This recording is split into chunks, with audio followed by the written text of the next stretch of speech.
Aktres na si Janine Gutierrez inaming buntis siya at si Paolo Avellino ang ama.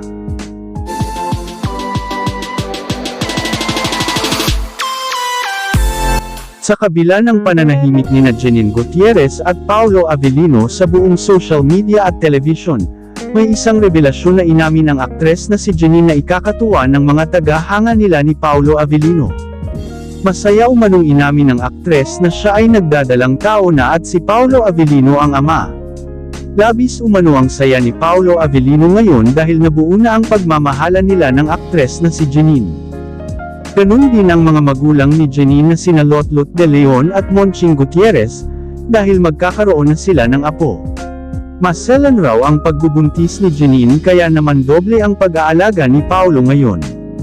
Excited naman ang kanilang mga taga-hanga dahil tiyak raw ay maganda o gwapo ang magiging anak nila. Samantala sa ngayon raw ay hindi muna sila magbibigay ng mga larawan at para na rin umano sa ikakabuti nila.